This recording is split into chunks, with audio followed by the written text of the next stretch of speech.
The damp, cool air of the evening clung to the ornate, gold-leafed facades of the guild halls, the heart of the ancient city pulsing beneath a thin, autumnal drizzle.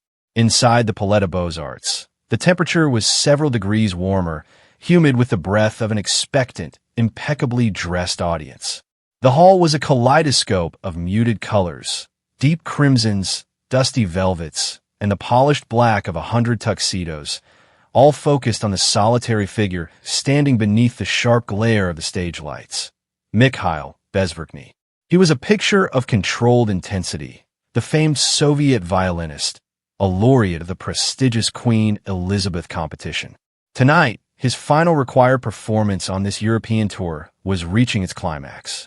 He was playing the fiery, technically savage last movement of the Tchaikovsky Violin Concerto, a piece that demanded absolute surrender and yet, tonight, demanded something more: impeccable composure.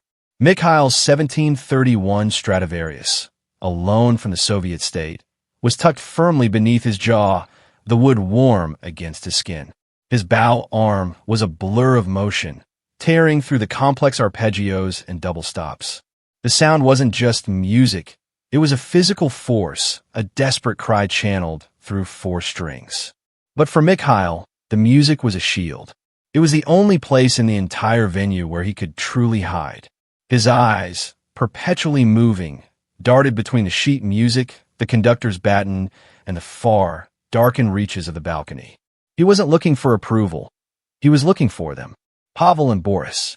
They were his shadows, his minders, the ubiquitous, stolid presence assigned by the KGB to ensure the artistic integrity, and, more importantly, the political loyalty of a Soviet prize asset. Pavel, the older of the two, usually sat in the middle left box, arms crossed, his face a granite mask that betrayed nothing. Boris, younger and more volatile, was harder to pin down, often positioned near an exit, a quiet sentinel guarding the Iron Curtain's invisible barrier. Mikhail hit the powerful, ascending chord that signaled the beginning of the coda. His heart hammered against his ribs in a rhythm far faster than the music's allegro vivacissimo. This was the point of no return. After this final, triumphant flourish, the applause would begin, the mandatory bows, the formal congratulations, and then the descent back into the cold reality of their control. The music swirled, peaked, and then, with a final, blinding strike of the bow, vanished. Silence. A held breath in the cavernous hall. Then, the explosion. The applause was a physical wave, rising from the seats and crashing onto the stage. Bouquets of red and white roses were thrust forward by an attendant, and Mikhail accepted them mechanically, a fixed, practiced smile stretching across his face. He bowed deeply twice, his eyes scanning. Pavel was not in his box. A jolt of icy fear quickly rationalized. He must be backstage, waiting to usher him directly to the motorcade. No deviation. That was the first rule. Mikhail turned for the final bow, the conductor patting his shoulder. He made his way to the wings, the roar of the crowd diminishing as he stepped off the brilliant stage and into the gloom of the backstage corridor. The air here smelled of dust, old velvet, and the metallic tang of nerves. Waiting for him, leaning against the cinderblock wall, was not Pavel or Boris. It was Henri. Henri was the Belgian production manager, a man Mikhail had spent weeks cultivating, communicating only in clipped, necessary French. Henri was pale, his eyes wide and glued to the stage door that led to the alley. He didn't speak. He simply lifted one hand, revealing a small, folded piece of paper, a hastily scribbled map, and pointed with his chin toward a narrow, unlit service door at the end of the hall, the word maintenance barely visible on its peeling paint. This was it. The window was open, maybe for 10 seconds, maybe for 30. If he took the customary route to the dressing room, the door to which was 20 feet away, Pavel would be there. If he went the other way, toward the maintenance exit, he would be betraying a lifetime of conditioning, a betrayal punishable by far more than a simple career setback. He had to move now. He shifted the violin case, his one irreplaceable asset, his voice, his freedom ticket, from his left hand to his right. The crowd noise was a dull hum behind him. He took 3 steps towards Henri, his heart threatening to burst through the fabric of his black dress shirt. He didn't break stride. He simply nodded once to Henri, a silent, definitive acknowledgement of the pact they had sealed in hurried whispers over 3 clandestine lunches. The violinist's expensive, polished shoes were now moving at a determined pace, not toward the traditional safety of the dressing rooms, the trap, but down the narrow, cinder-block corridor toward the maintenance door. The air around him suddenly felt thin, the pressure unbearable. Every footfall, every rustle of his dress coat, sounded like a cannon shot in the unnatural quiet of the backstage area. Mikhail was not trained for this. His life had been one of disciplined artistry, hours of practice, strict state-controlled curricula, and the relentless pursuit of musical perfection. Running, hiding, and evading state security were the antithesis of the Soviet elite's existence. Yet his training had given him one crucial skill: controlled execution under maximum pressure. He treated the escape like a lightning-fast, technically demanding musical passage. No room for error, no time for emotion. He reached the maintenance door. It was heavy, steel-plated, and smelled faintly of paint thinner. He risked a glance backward. The main corridor was still clear, but the stage door was opening. The assistant stage manager, a stout, middle-aged Belgian woman, was looking confusedly in his direction, surely wondering why the star performer was heading toward the boiler room instead of accepting his ovation. Henri, moving with surprising speed for a man of his build, reached the door a moment before Mikhail. He produced a large, brass key from his pocket, his hand visibly shaking. The lock mechanism was old and stubborn. It took Henri 2 agonizing attempts before the tumblers finally caught and gave way with a loud, metallic clack. The sound seemed to reverberate down the entire hall. "Vite!" Henri hissed, pushing the heavy door inward just enough for Mikhail to slip through. Mikhail didn't need telling. He was through the gap in an instant, the heavy violin case, containing the priceless Stradivarius, held tight. He was now in a world of absolute, profound darkness, punctuated only by the faint, rhythmic HMM of unseen electrical equipment. Henri quickly and silently pulled the steel door shut, locking it again from the outside. The click was much softer this time, swallowed by the mechanical din of the utilities area.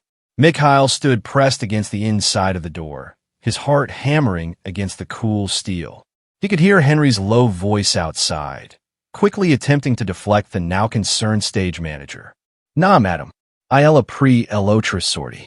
Pour l'air phrase. ILS trace chaude après le Tchaikovsky." "No, madame. He took the other exit. For fresh air. He is very hot after the Tchaikovsky." A plausible lie, if delivered quickly enough. Mikhail waited a full 60 seconds, counting the pulses in his neck. The darkness was suffocating, the air thick with ozone and dust. His eyes slowly adjusted. He was in a narrow service passage, lined on one side with bulky pipes and cables wrapped in faded insulation. The passage led straight, then took a sharp left. He began to move. Softly, deliberately. He moved like a shadow, keeping his weight on the balls of his feet, his finely tuned musician's hearing now dedicated entirely to the sounds of pursuit. He rounded the corner and saw the first light, a sickly, yellow bulb hanging over a rickety wooden door marked Service Exit 3. This was the designated escape point on the map Henri had given him. As he reached the door, he heard it. Voices. Not the faint, retreating voice of Henri, but 2 distinct, heavy voices, speaking in Russian, just around the corner he had just passed. "Pavel, I swear I saw him come this way. He wasn't in the dressing room. He was talking to that Belgian. It was Boris, his voice tight with suspicion and anger. Idiot. He's a virtuoso, not a saboteur. He probably needed a leak. Go check the main corridor again. I'll see what's down here. And don't touch anything." That was Pavel, calmer, but the underlying steel in his tone was unmistakable. He was now in professional mode. Mikhail had seconds. He fumbled with the wooden door's old, sliding bolt. It was stiff, rusted, and resisted his attempts. His hands, instruments of sublime artistry, felt clumsy, useless. The sound of Pavel's heavy leather shoes was getting closer, echoing down the concrete passage. Finally, with a loud ch of metal against wood, the bolt gave way. Mikhail pushed the door open onto a narrow, litter-strewn alleyway, smelling of stale beer and exhaust fumes. He stepped out, pulling the door closed behind him, not locking it, which would take too long, and immediately pressed himself flat against the cold brick wall. A black Mercedes 250 SE was parked 50 feet down the alley, the silhouette of a man visible in the driver's seat. The engine was idling a low, reassuring throb. He had to get to the car, but Pavel was 30 feet behind him and gaining. He took a deep breath, clutching the Stradivarius case.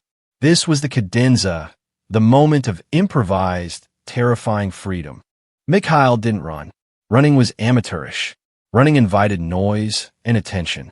He moved with a swift, controlled speed, using the cover of the shadows thrown by the dumpsters and the irregularly placed street lamps. He was focused solely on the black Mercedes. The distance was 50 feet, an eternity under the circumstances. Behind him, he heard Pavel's heavy sigh, followed by a sharp intake of breath. The KGB man had emerged from the maintenance door and spotted him. "Bezverkhny, stop immediately."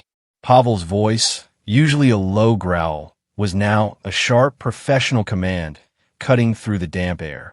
It carried the unmistakable authority of the Soviet state. Mikhail ignored it. He was now 20 feet from the car. The driver, a stocky, dark-haired man named Mark, another contact provided by Henry's network, saw him and smoothly pulled the door release. The interior dome light briefly flashed, illuminating the plush, deep red leather of the back seat. Mikhail reached the car just as Pavel began to accelerate his pace, his leather shoes clicking rapidly on the wet cobblestones. Mikhail threw the violin case onto the back seat first. Its safety was paramount, and then scrambled in, pulling the heavy door shut with a decisive, metallic thunk. "Go!" Mikhail barked, switching from the polite French he had been practicing to an urgent, sharp Russian command, which Mark thankfully understood. Mark didn't hesitate. The Mercedes, clearly a car maintained for swift, discreet movement, surged forward immediately. The tires spun briefly on the slick alleyway, spitting grit and water before catching traction. The car roared out of the alley and onto the wider, brightly lit street. Mikhail risked a glance back through the rear window. Pavel had reached the mouth of the alley. He stopped, illuminated by the street lamps, his figure momentarily silhouetted. He made no attempt to chase the speeding Mercedes on foot. Instead, he pulled a small, black radio from the inside pocket of his coat, speaking rapidly and urgently into the device. The alert was out. He saw the license plate. Mikhail asked Mark, his voice breathless, adrenaline dulling the edges of his hearing. Mark shook his head, his eyes fixed on the traffic ahead. "No time, Mikhail. I took an old route. We lose ourselves in the tourist district now. Too many small streets, too many corners. They can't tail us easily." Mark spoke Flemish accented French, but his meaning was clear and precise. He was a professional driver, operating under extreme duress. Mark swerved violently into the first available side street, a narrow, cobbled lane lined with high, medieval buildings. The geometry of the old city was now their greatest ally. Every turn disoriented a potential pursuer. "Where is Boris?" Mikhail pressed, needing a full assessment of the threat. Boris was waiting at the stage door. He won't know the plan yet. He's probably running back to the main hotel to call Moscow. Pavel is the immediate threat. He'll call the embassy. The embassy? The very word sent a chill through Mikhail.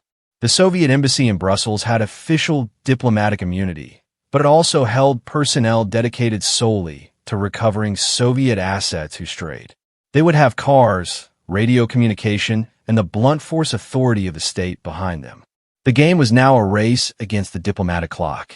Mark took another corner, cutting sharply past a slow-moving tram.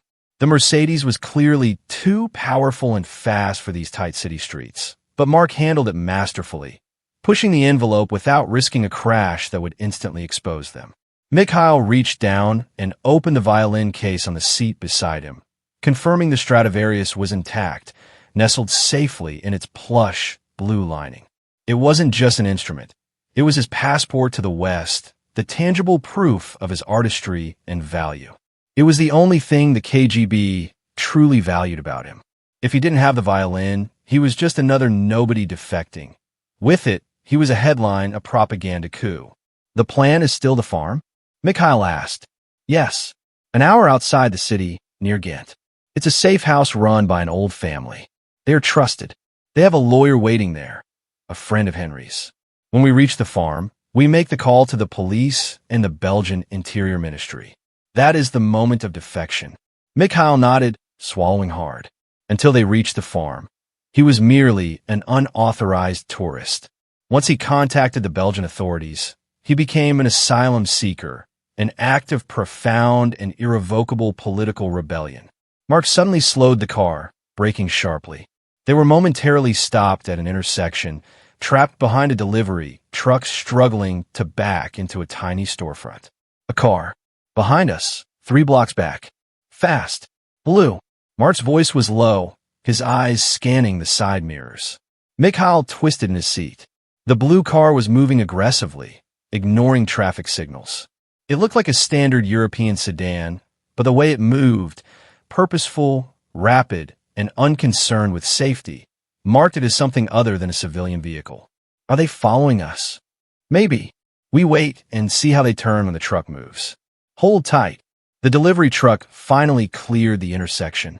Mark slammed his foot on the accelerator, making a hard, illegal turn down a one-way street the wrong way. The tires squealed in protest. The sound was deafening. Mikhail braced himself. The blue car was now visible, making the same sharp, aggressive turn onto the one-way street, following their exact path. They know us, Mikhail. They're KGB. Mark's voice was flat, stating a fact, not expressing panic. They must have had a backup car already on patrol near the concert hall. Pavel is fast. The blue car, a Lada, the very symbol of Soviet engineering in the West, was gaining ground quickly, its headlights burning into the rear window. Mark didn't panic. He understood that the Lada was statistically inferior to the Mercedes. It was a matter of maneuvering, not brute speed. He had to leverage the Mercedes 250 SE's superior handling and torque. Hold on, Mark warned, his hands gripping the steering wheel tightly. He steered sharply around a poorly secured municipal waste bin, nearly clipping it. He then executed a series of quick, highly disorienting turns through the maze of residential streets south of the inner ring road. They sped past darkened apartment blocks and the occasional late-night cafe, their progress a sudden, jarring intrusion on the quiet Belgian night. Mikhail watched the rear window, his fingers tracing the contour of the Stradivarius case. The Lada was tenacious. It held its distance, perhaps 300 feet, clearly driven by someone who knew the city's underbelly just as well as Mark, or perhaps had the distinct advantage of a radio link relaying their location. They're using a radio, Mikhail confirmed, leaning forward. They're not relying on sight. They'll have a spotter car up ahead or a checkpoint. We need to break the signal or we'll get out of the city center immediately. Mark checked his mirrors again. I'm taking the A3. It's the fastest way to Ghent, but it's straight. No more twists. If they're talking to a checkpoint, we drive right into it. Take it, Mikhail ordered. The risk of a slow, sustained cat-and-mouse game in the city was greater than the risk of a high-speed dash on the highway. In the city, the KGB could easily coordinate a passive roadblock, or worse, force a collision that looked like an accident. On the open highway, they had distance and speed. Mark expertly merged the Mercedes onto the on-ramp for the A3 motorway. The engine strained as he pushed the car to its limit. The speed blurred the streetlights into streaks of white and yellow. They were easily exceeding 160 kilometers per hour. Mikhail looked back one last time before the Lada merged. There was a moment of panic. The Lada seemed to disappear. Then he saw it, merging smoothly 2 cars behind them, having used its small size to snake through the merging traffic. Persistence. The Lada driver wasn't an amateur. They are on the highway. They are matching speed. Mikhail reported, his voice surprisingly calm. He had the detached precision of a musician analyzing a difficult score. "Time for the decoy," Mark muttered, flicking a switch near the dashboard that turned off all external lights except for a faint, barely visible red taillight, a technique likely taught to him by his clandestine network. The Mercedes, being a dark color, effectively vanished into the blackness of the night highway, a dark projectile moving with unnatural velocity. They drove in this precarious, near-blind state for 5 tense minutes. The Lada's headlights were visible, a constant, glowing presence in the darkness behind them, still holding its distance. "Okay," Mark said, his eyes darting to a large, poorly lit gas station and rest stop sign ahead. "Wavra EST. We pull off here. We stop for 30 seconds. We let the Lada see us. Then, we switch to the service road just beyond the gas station, the old road that parallels the A3. It's rough, but it will confuse them." Mikhail braced himself. This was the moment of intentional exposure, the calculated risk. Mark took the exit ramp, slowing the Mercedes significantly. He even risked flashing the headlights twice as they pulled past the pumps and into the periphery of the gas station's parking lot.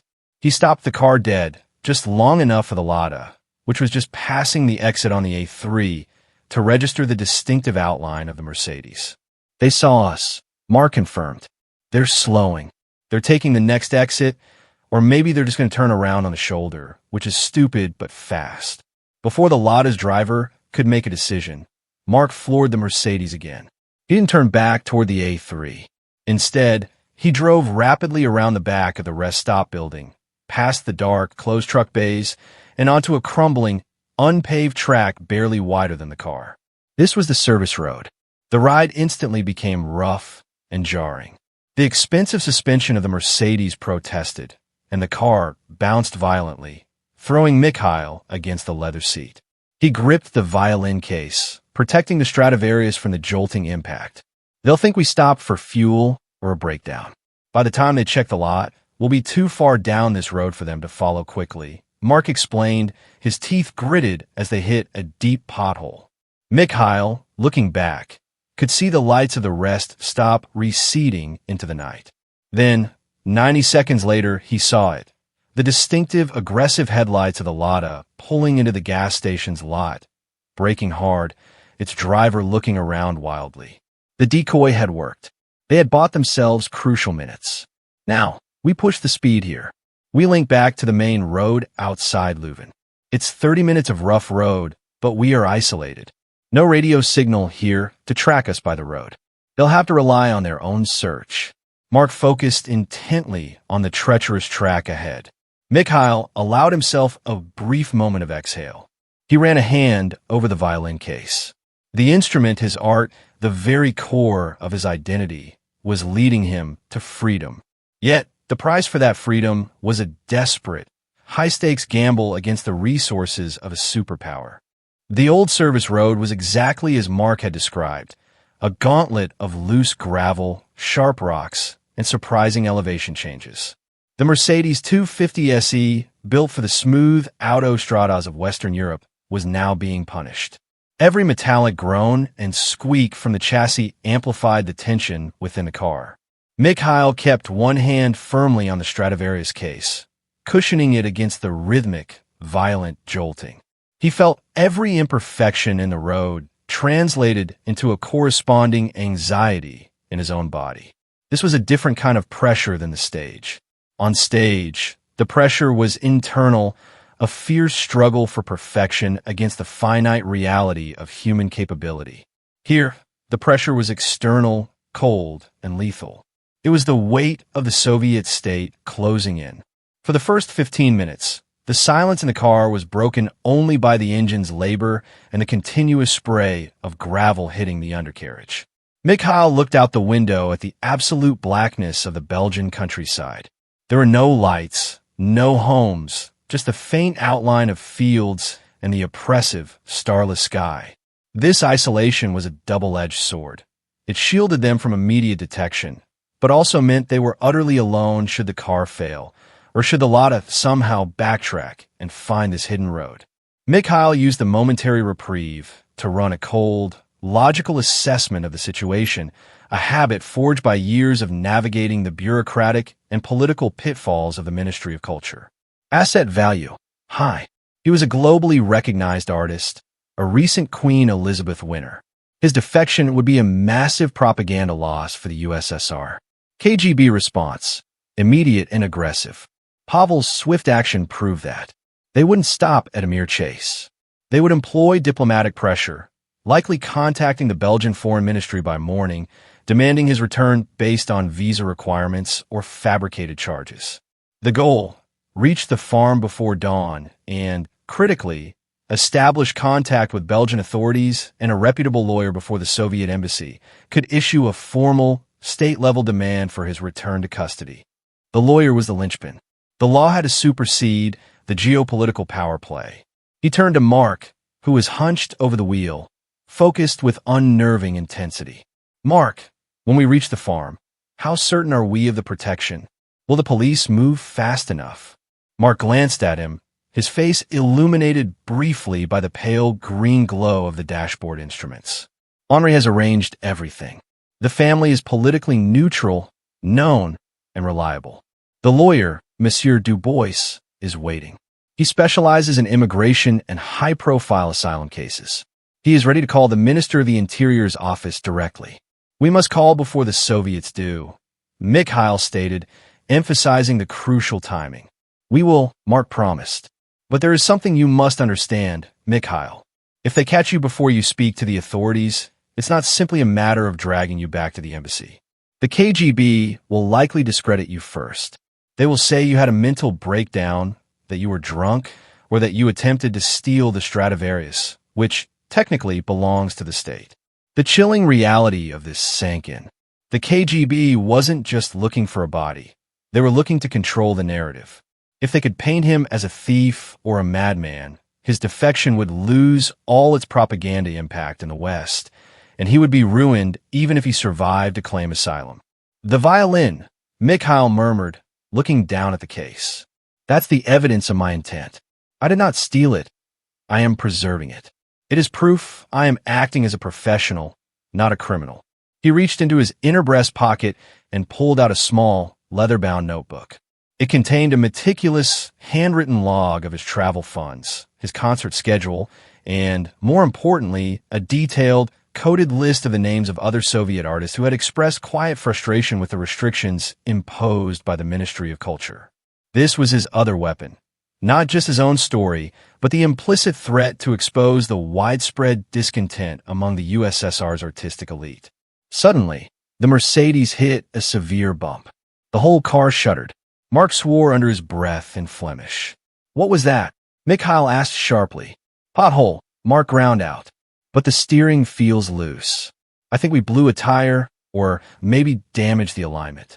We cannot stop to check. We are too close to the main road now. If they put a car on the A3 looking for us, they might see us pull back onto the road. The engine began to whine, the speed dropping despite Mark pressing the accelerator. The car was wounded. The 30 minutes of precious isolation were ending not with a triumphant emergence, but with a potential mechanical failure. Mark spotted the upcoming landmark, the faint outline of a concrete overpass. That's it, Leuven. We are linking back to the highway now. Get ready, Mikhail. We are back in the light. Mark coaxed the wounded Mercedes up the final, gentle incline of the service road. The vehicle was now noticeably pulling to the right, a clear indication of a compromised tire or alignment, its acceleration sluggish. He nursed it onto the slip road connecting to the A2/E314, the main artery heading toward Ghent. The transition from absolute darkness to the high-wattage glare of the highway lights was shocking. The world suddenly materialized. Fast-moving traffic, reflective signs, and the impersonal, high-speed existence of a motorway.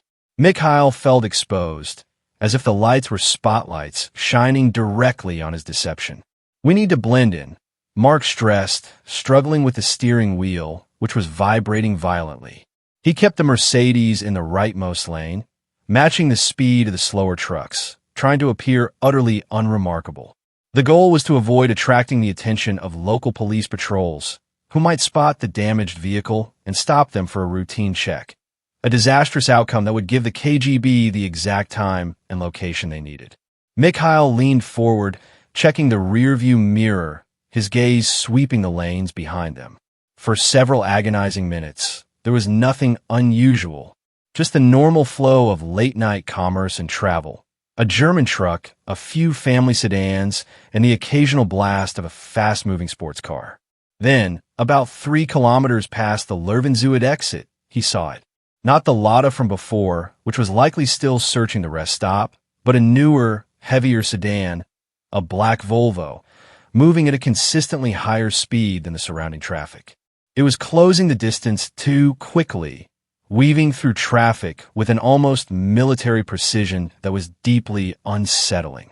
Black Volvo, fast, 3 lanes over, closing, Mikhail reported, his voice low and precise. He had learned in the Soviet system that the KGB rarely used the same car twice for a continuous pursuit. They utilized small, coordinated relays. Mark saw it too. Too clean. Too fast. That's a new tale. They've activated a second team from the embassy.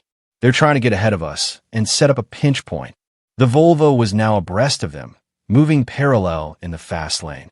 Mikhail tensed. The windows were tinted, but he could make out 2 silhouettes. The driver and a heavy-set passenger who was leaning forward, clearly trying to gain a visual confirmation.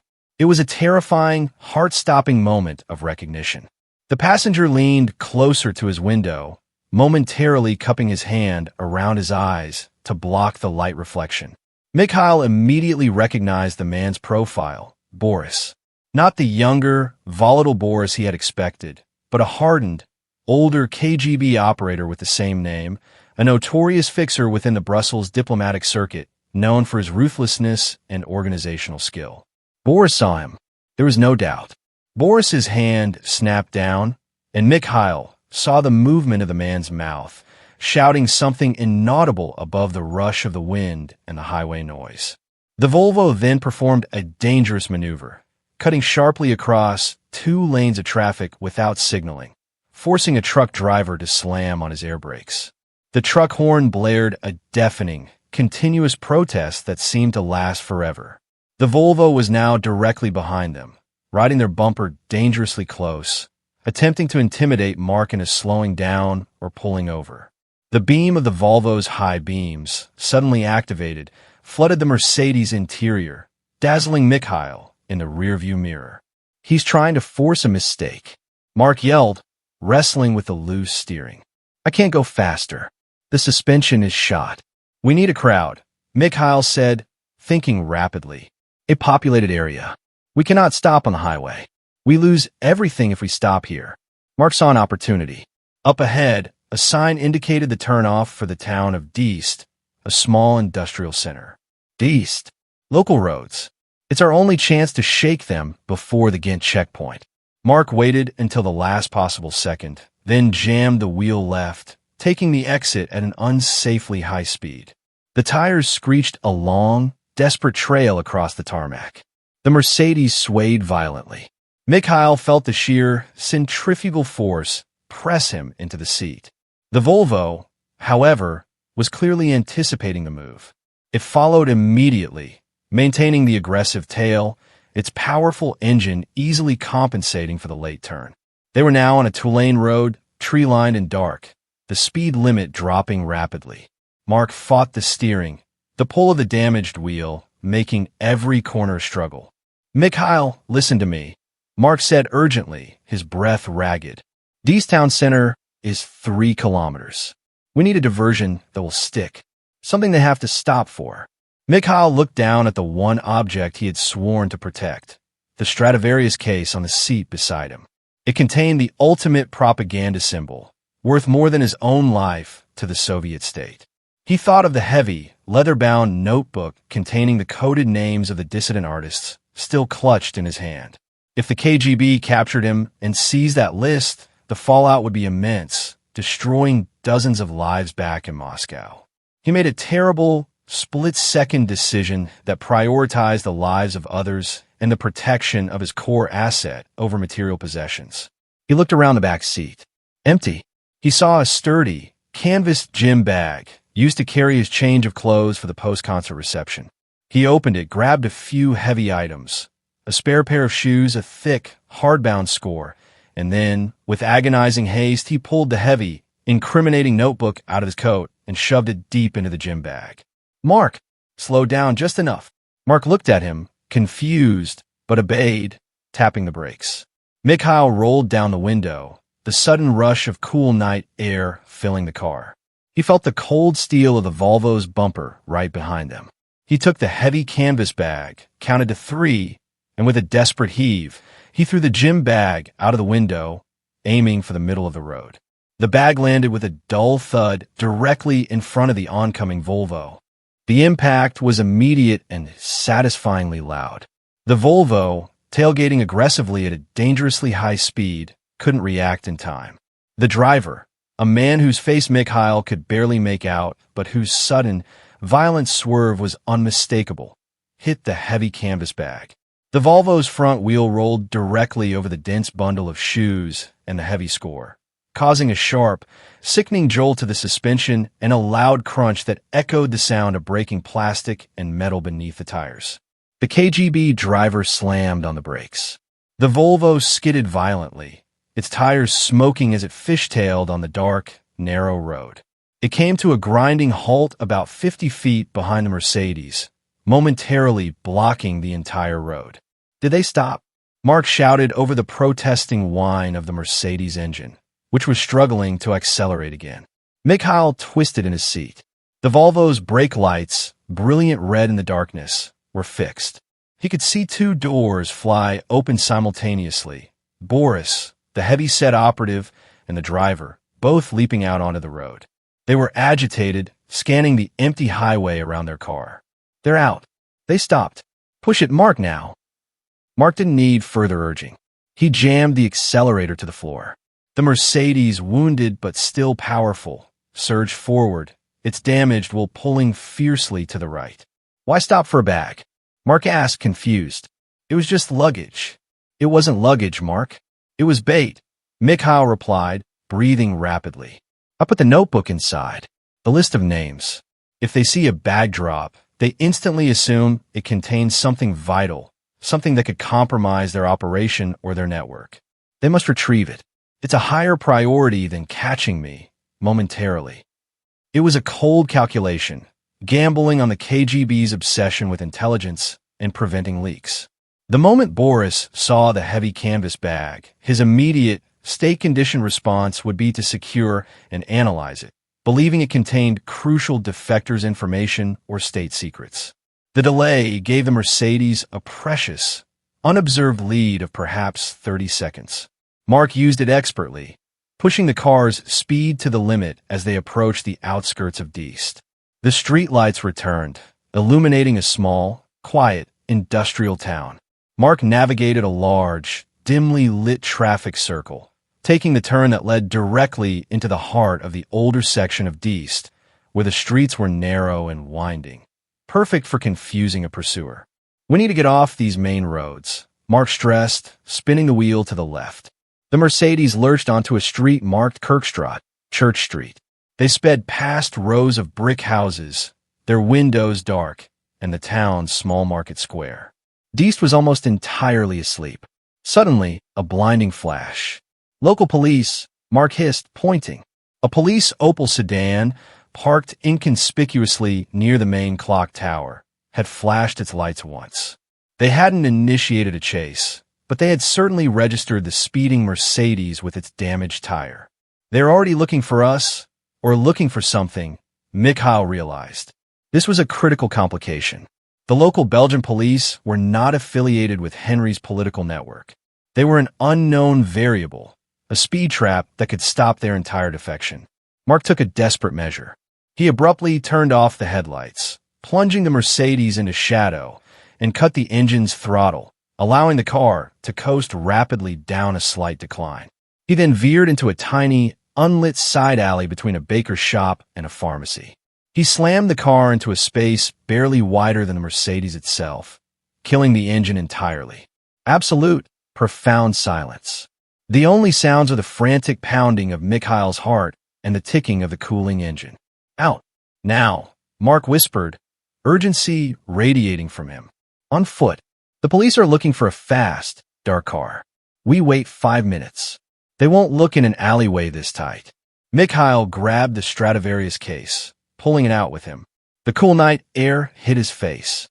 He pressed himself against the damp brick wall, the rough texture of the mortar scraping against the fabric of his expensive tuxedo.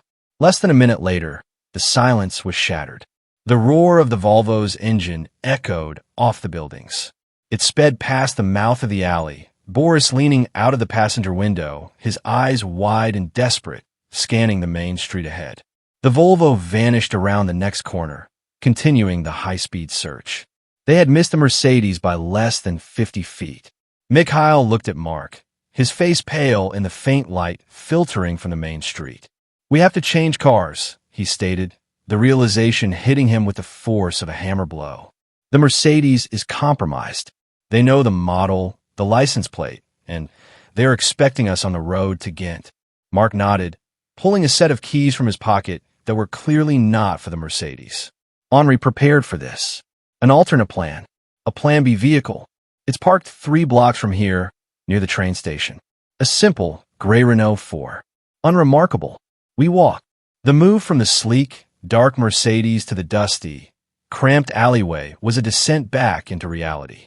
Mikhail Bezverkhny, the international virtuoso, was now just a man in a rumpled tuxedo, pressing himself against a cold, mossy brick wall in the backstreets of Diest.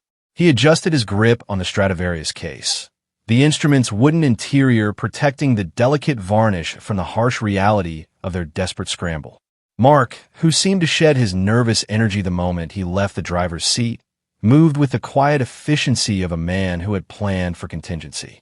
He produced 2 simple, dark cloth caps from an inner pocket of his coat. "Cover your hair, Mikhail. The suit is bad enough.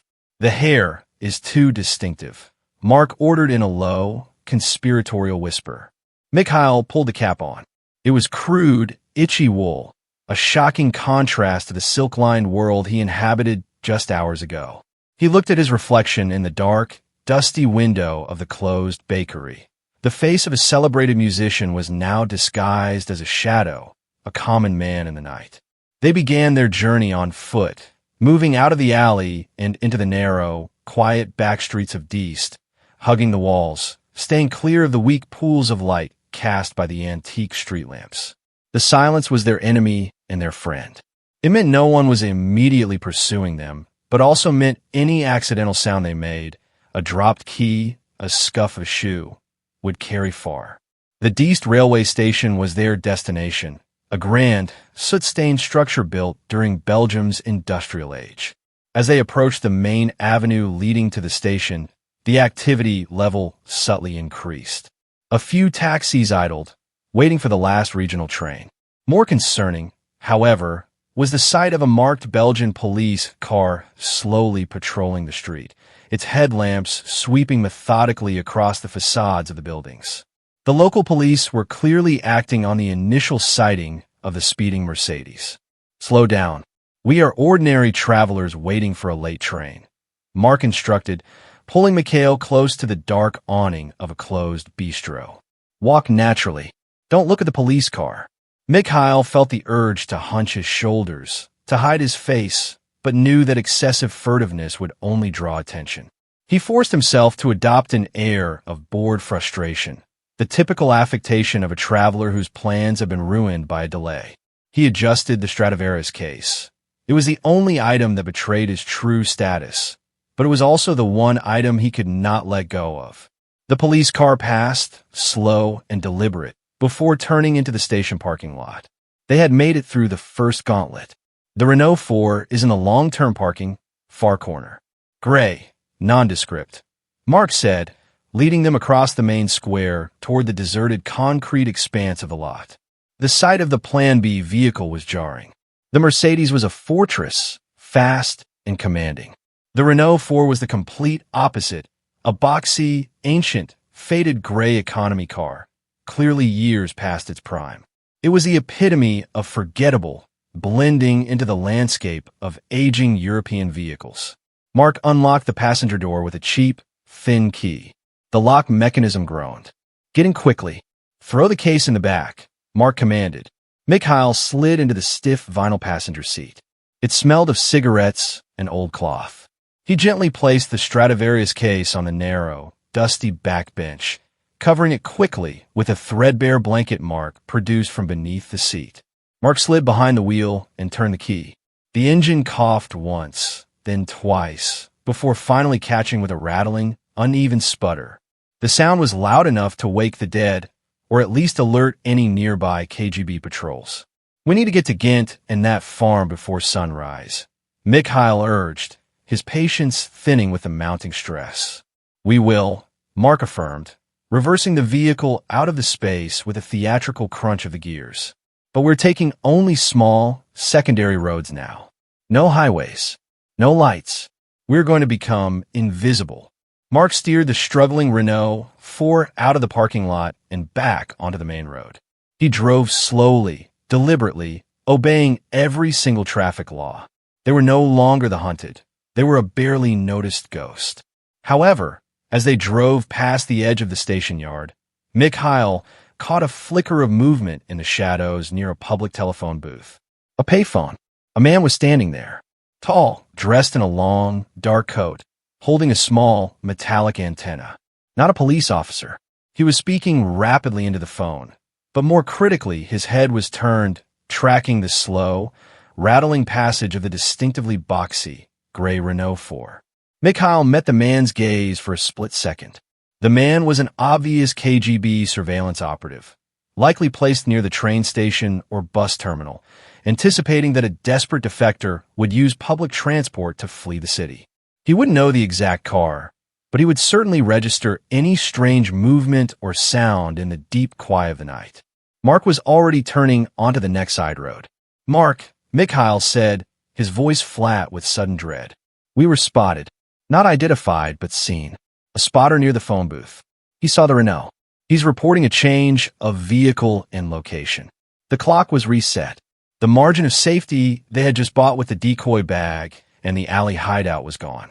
The KGB now knew they had abandoned the Mercedes for a small, inconspicuous gray car heading west from Diest. The small, gray Renault 4 suddenly felt like a tin coffin, a fragile barrier against the vast machinery of the Soviet state. Mark drove with agonizing slowness, navigating the tertiary roads, unmarked, winding farm tracks and lanes that cut between fields of stubble and dark forests.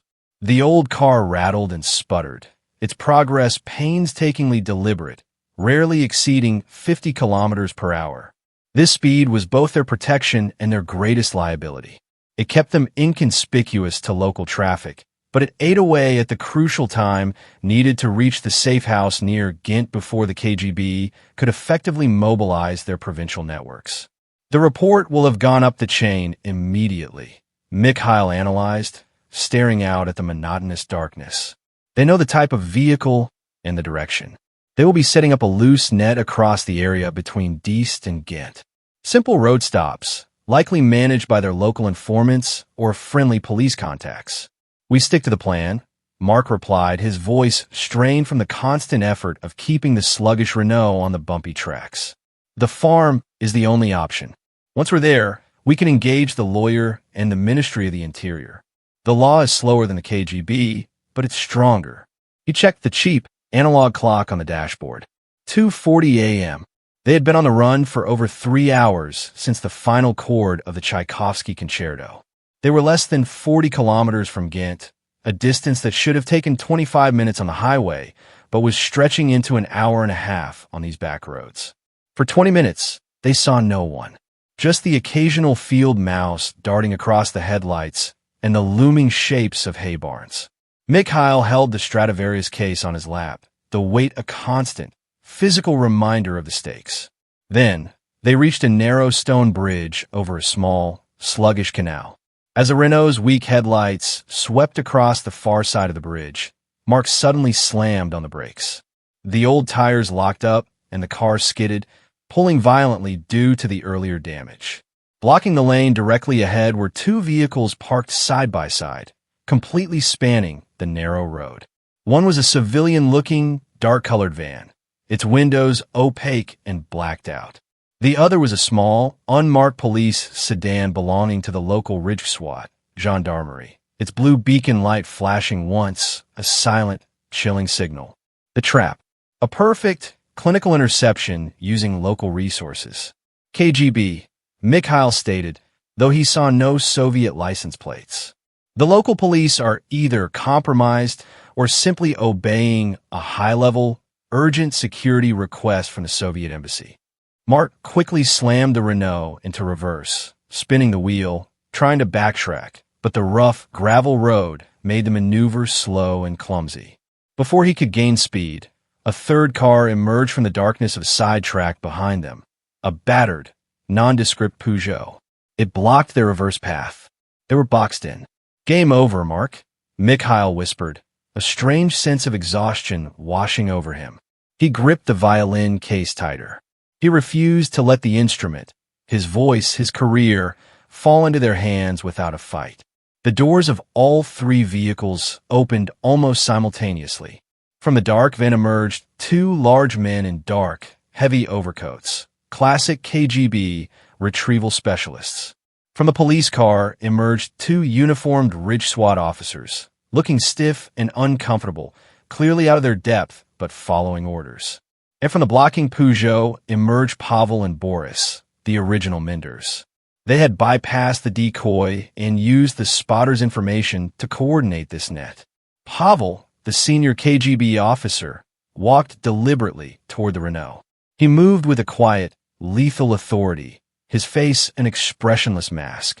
He stopped just short of the driver's side window, placing a heavy, gloved hand on the doorframe. "Mikhail Petrovich," Pavel said, his Russian smooth and low, laced with forced familiarity. "A foolish detour. We've been worried. There has been a misunderstanding with your driver. The Ridge SWAT here will simply escort us back to the embassy. You are unwell, we believe." He didn't mention defection, only unwell, confirming Mikhail's earlier fear that they would discredit him.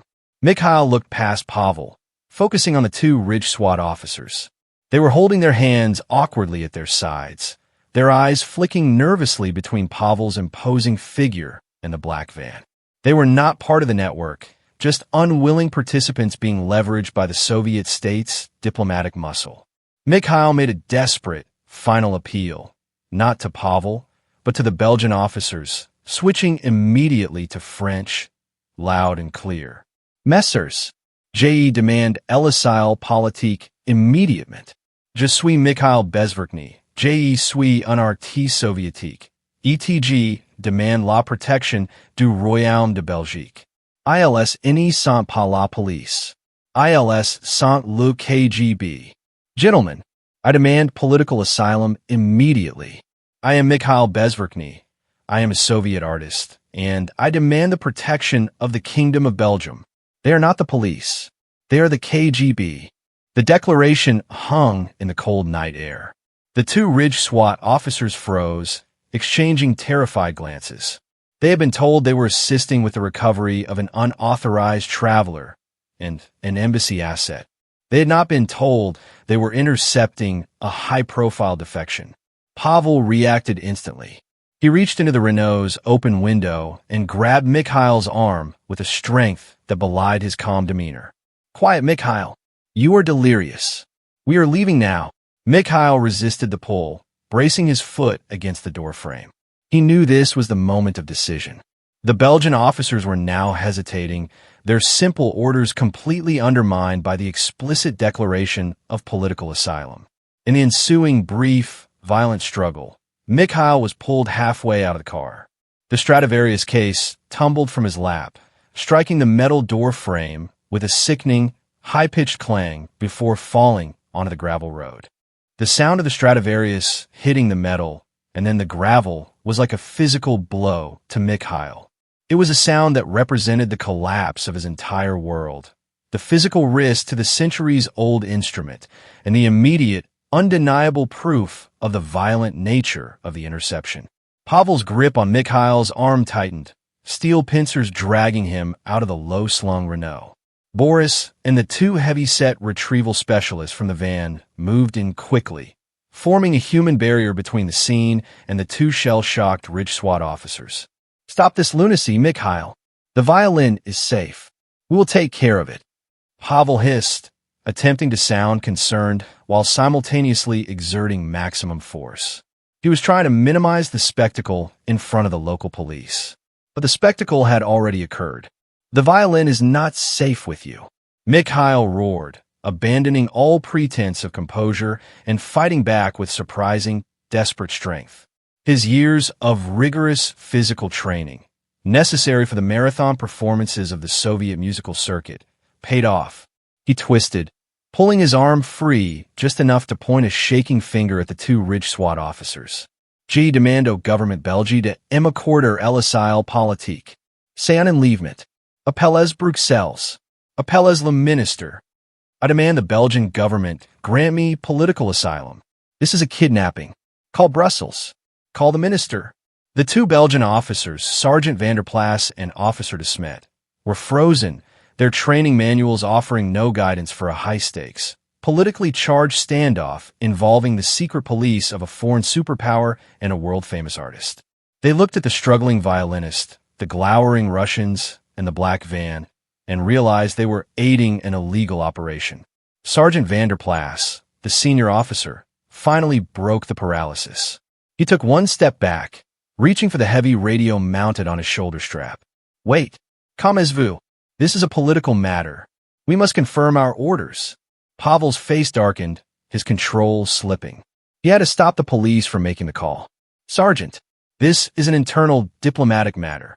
Step away from the radio. You are interfering with embassy business."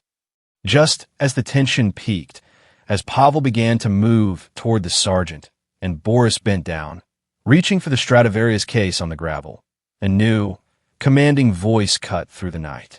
It wasn't the roar of an engine or the shout of an officer, but a calm, authoritative bass tone emanating from a loudspeaker mounted on an unseen vehicle. "Attention! This is Maitre Dubois, legal counsel. The farm is my client's location. The Belgian Interior Ministry is being notified of this hostage situation. Step away from Monsieur Bezverkhny immediately." The voice, amplified and deep, startled everyone. It was the voice of Monsieur Dubois, the lawyer Marc and Henri had secured. In the confusion, Marc, who had been scrambling beneath the dashboard of the Renault, suddenly produced a small, silver-plated whistle and blew a sharp, piercing blast. The sound was the signal. From the darkness of the fields surrounding the bridge, three figures suddenly emerged, moving quickly. They were not police or heavy enforcers, but middle-aged men in hunting coats and work boots, members of the farming family who owned the safe house. They were carrying shotguns, not raised to fire, but held conspicuously and legally across their chests. They were positioned strategically on the high banks overlooking the road. The KGB team was entirely unprepared for this turn of events. They had planned for a quick, silent snatch and grab using the local police as cover. They had not prepared for legal interference, armed civilians, and a public declaration of the defection. Pavel froze. He looked from the armed farmers to the now activated blue lights of the Ridge SWAT car. Sergeant Vanderplas had found his courage and was now shouting into his radio, and then back to the hidden vehicle from which the lawyer's voice emanated. Boris, holding the recovered violin case, was caught mid-action. He stood there, holding the physical evidence of the defection, unsure if his next command was to run, fight, or retreat. Mikhail used the opportunity. He scrambled back into the Renault, grabbing the keys from the ignition and tossing them into the nearby canal. Then, he pointed directly at Boris and the violin case. "That instrument is the property of the Soviet state. They are attempting to seize it to frame me as a thief. C'est la preuve. It is the proof." This final move, framing the KGB's own retrieval of the violin as part of a state-sponsored theft plot, completely derailed the KGB's narrative. The situation had spiraled from a quiet recovery operation into an armed international incident, witnessed by the Belgian police. Pavel knew he was beaten. He had failed to maintain control and silence. He raised his hands in a gesture of frustrated, theatrical surrender. "Boris, put the violin back in the car. We are withdrawing. This is a diplomatic incident now, not a field operation," he roared, spinning on his heel and retreating to the Peugeot. Boris hesitated for only a second. He walked over and gently placed the Stradivarius case back on the passenger seat of the Renault, giving Mikhail a look of cold, professional hatred before retreating to the van. The KGB and their associated vehicles executed a quick, coordinated U-turn and sped off, vanishing into the night as quickly as they had arrived. The only people left on the narrow road were Mikhail, Mark, the two relieved Ridge SWAT officers, and the armed farmers, now descending the bank. Mikhail reached over and pulled the Stradivarius case close to his chest. He was free. The immediate aftermath of the standoff was a flurry of controlled, necessary chaos. Mikhail, still trembling with adrenaline, was pulled from the battered Renault 4 by the farmer, a grizzled man named Jan, who immediately ushered him toward a dark, ordinary sedan that had been parked further up the side road, the car housing Maitre Dubois, the lawyer. The first priority was to solidify the legal standing. Mikhail and Mark were rushed to the lawyer's vehicle. Maitre Dubois, a man of precise movements and quiet authority, had a portable radio telephone, a rare and expensive piece of equipment in 1974, already connected. The lawyer did not mince words. "Monsieur Bezverkhny, you must repeat your formal declaration of asylum now, directly to the relevant Belgian authority. Everything you say is recorded." Mikhail, leaning into the sedan, the Stradivarius case clutched under his arm, spoke the words that would irrevocably alter his life and career, severing every tie to his homeland. "I, Mikhail Petrovich Bezverkhny, Soviet citizen, professional musician, formally and voluntarily request political asylum in the Kingdom of Belgium. I assert that my life and artistic freedom are endangered by agents of the KGB and the Soviet state. I formally request protection." The voice on the other end, identified as a duty officer for the Ministry of the Interior, was initially skeptical, then quickly overwhelmed. The situation was too high-profile, too politically sensitive for a low-ranking officer to handle. The lawyer, however, was prepared. He had already alerted the officer to the incident on the bridge, the presence of the Ridge SWAT, and the involvement of the armed civilians. Within minutes, the Ministry of the Interior officer put them through to a higher-ranking official, a deputy minister on emergency call. Maitre Dubois took the lead, providing a concise, lawyerly narrative of the attempted kidnapping and the explicit demand for asylum made in the presence of Belgian law enforcement. Meanwhile, on the bridge, Sergeant van der Plas and Officer de Smet were giving their own frantic, corroborating report. They confirmed the violent nature of the Soviet agents, the clear use of state force on Belgian soil, and the violinist's desperate cries for help. Their report was the critical legal evidence. The decision was swift, driven by the need to prevent a diplomatic embarrassment and to uphold Belgian sovereignty. "Monsieur Bezverkhny, your asylum request is provisionally accepted. Protection is immediate. Stay with your counsel. A detachment of a Gendarmerie Nationale is being dispatched from Ghent to take you into protective custody and transport you to a secure location." Mikhail felt a wave of profound relief, quickly followed by the exhaustion of having run a marathon of the spirit. He was safe. For now. Mark and the farmers worked quickly to cover their tracks. The damaged Mercedes was to be towed later by Henry's network to avoid linking it directly to the immediate defection scene. The Renault 4 was left where it was. It took over an hour for the gendarmerie detachment to arrive. They came in two heavy, unmarked cars, led by a stern, professional captain. He bypassed all formalities, focusing only on the secure transfer of the asset. "Monsieur Bezverkhny," the captain said, his French clipped and formal. "We're taking you to a safe house near Waterloo. It is isolated. The press will be notified only after your arrival. The Soviet embassy will be notified by the Ministry of Foreign Affairs simultaneously with the press release." The captain personally oversaw the handling of the Stradivarius case. The captain knew its value. not just monetarily, but symbolically. He treated it like state treasure, placing it gently on the floor of the secure vehicle. As the car pulled away, driving Mikhail toward his new, uncertain freedom, he looked back. Mark was shaking hands with the farmers and Maitre Dubois. The scene on the bridge was being meticulously documented by the gendarmerie officers. He was no longer under the control of the Kremlin. He was now under the protection of the Belgian state. But the diplomatic fallout had only just begun. The Soviets would not concede the loss of their star asset without a protracted, vicious fight in the court of public opinion. The drive to Waterloo was quiet. Mikhail finally allowed himself to relax, his body aching, his tuxedo stained and crumpled. He ran his hand across the leather of the violin case. The instrument was his voice, his leverage, and the physical reason the West cared. He closed his eyes, preparing for the next phase.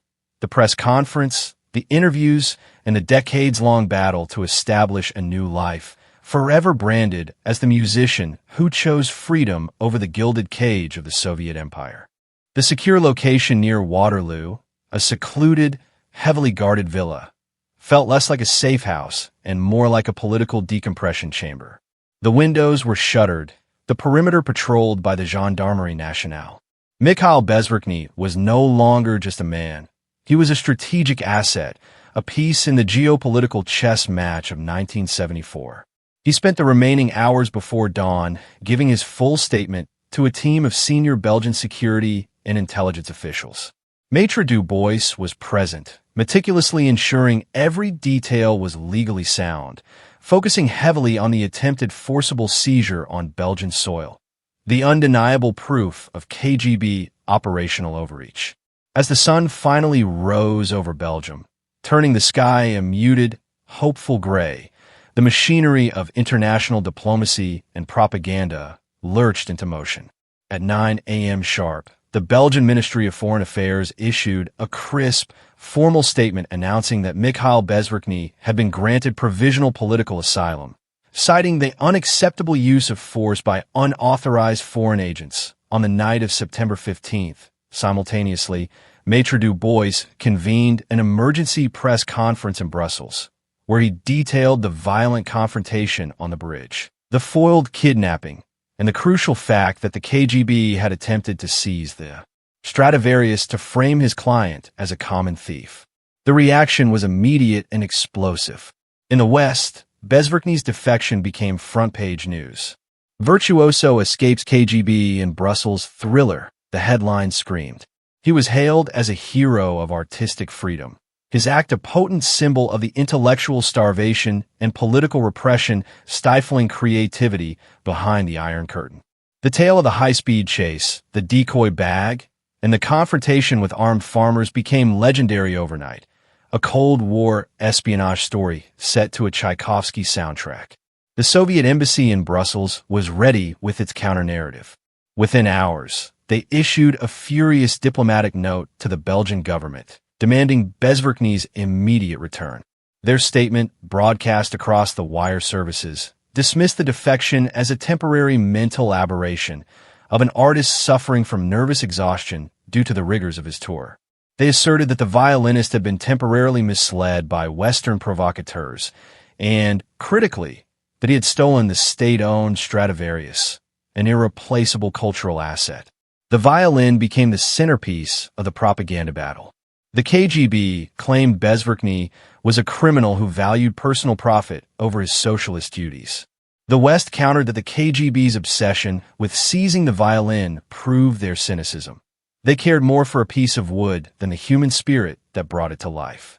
Mikhail knew the only way to silence the Soviet narrative was to perform. A mere statement wasn't enough. He needed to prove his sanity, his intention, and his art. 3 days after his defection, with unprecedented security measures in place, Mikhail Bezverkhny gave his first press conference on free soil. He did not speak much. Instead, at the urging of Maitre Dubois and the Belgian government, he simply opened the Stradivarius case.